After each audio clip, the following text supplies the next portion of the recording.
So today we're going to talk about the position of the shoulder blades in the bench press and how that gives you both the strongest bench press possible and the safest bench press possible. So the proper position for the shoulders in the bench press is one of scapular retraction and scapular depression. So Alex is going to show us what both of those positions looks like.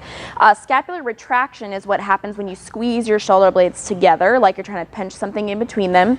And scapular depression is what happens when you push the shoulder blades down towards the waistband of your pants and away from your ears. This is the proper position for the shoulders in the bench press, is one of retraction and depression. We're just going to call that shoulder blade squeeze for the rest of this video, squeezing them together and down at the same time. That is the proper position for the bench press because it is going to give you the strongest bench press, the best position for you to produce force into the bar. It's also going to help force your elbows into the proper position. So as you bring the bar down, you want the tip of your elbow to be just in front of the bar. Having the elbows in that position helps you have the right bar path on the way up, which is one that is up and slightly back. We talked about that more in depth in our bench bar path video, which we'll link down here below.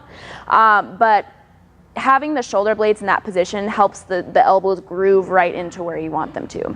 And then the third reason is that it'll help avoid shoulder impingement. So it's going to help you prevent shoulder pain if you can have your shoulder blades squeezed throughout the entire rep. Now Alex is going to show us a couple of incorrect bench presses, the two most common errors that people make here. The first one is the one that everyone who learns how to bench press or before they've been coached on how to bench press does, which is they don't set their shoulders at all.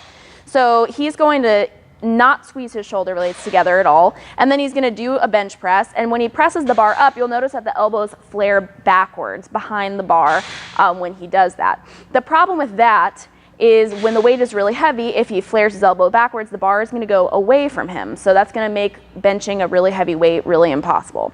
Okay, the second most common error is losing the shoulder blade squeeze as you press up. So Alex is going to be able to squeeze his shoulder blades at the beginning here, which is good, but then he's going to lose that squeeze as he presses the bar up. So he presses the bar up and the shoulders come out, and he actually ends in a position called scapular protraction, which is what happens when the shoulder blades move away from each other.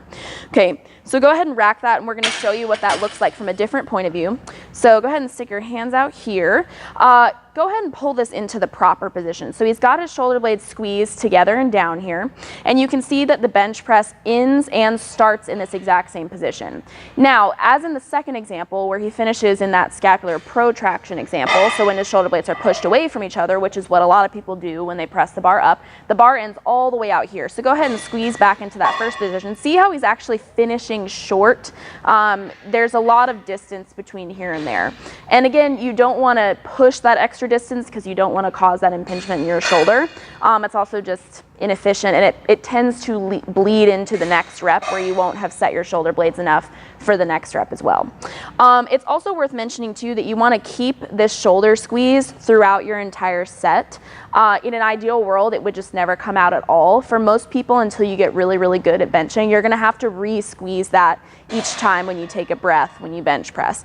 It's probably going to come out a little bit at the top, so you want to make sure that it's squeezed as much as you possibly can at the beginning, and then you hold it as hard as you can as you press the bar up. So let's take a look at what that looks like, a proper bench press rep.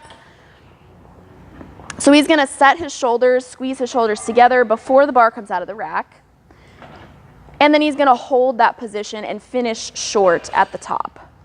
Yep, just like that. Okay, and you can see that it helps groove his elbows into the right position, which is just in front of the bar and not behind. Okay, so that is positioning of the shoulder blades in the bench press. Just let us know if you have any questions, and we'll see you next time.